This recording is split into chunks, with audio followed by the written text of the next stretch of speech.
ಭಗವದ್ಗೀತೆಯ 6ನೇ ಅಧ್ಯಾಯ ಏನು ಹೇಳುತ್ತೆ ಅಂತ ನಿಮ್ಮೆಲ್ರಿಗೂ ಗೊತ್ತಿದೆಯಾ? ಉದರೇನ್ ಆತ್ಮ ಆತ್ಮಾನಂ.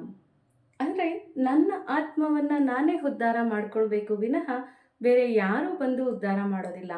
ಅಂದರೆ ಮನುಷ್ಯರು ಎಷ್ಟೋ ವಿಷಯಗಳಲ್ಲಿ ಹೇಳ್ತಾರೆ, ನನಗೆ ಈ ಥರ ಆಗೋದಕ್ಕೆ ಇನ್ನೊಬ್ಬರು ಕಾರಣ ಅಂತ. ಖಂಡಿತವಾಗ್ಲೂ ಅಲ್ಲ.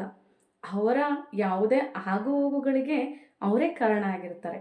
ಯಾರು ತನ್ನ ಮನಸ್ಸನ್ನು ಗೆದ್ದಿರ್ತಾನೋ ಅವನು ತನ್ನನ್ನು ಉನ್ನತವಾದಂತಹ ಶ್ರೇಣಿಯಲ್ಲಿ ಜೀವನವನ್ನು ಸಾಗಿಸ್ಕೊಂಡು ಹೋಗ್ಬೋದು. ಅದೇ ರೀತಿ ಯಾರು ತನ್ನ ಮನಸ್ಸನ್ನು ಗೆದ್ದಿರೋದಿಲ್ವೋ ಅವನು ಎಲ್ಲ ಕೆಲಸಗಳಲ್ಲೂ ವಿಫಲತೆಯನ್ನು ಕಾಣ್ತಾ ಇರ್ತಾನೆ.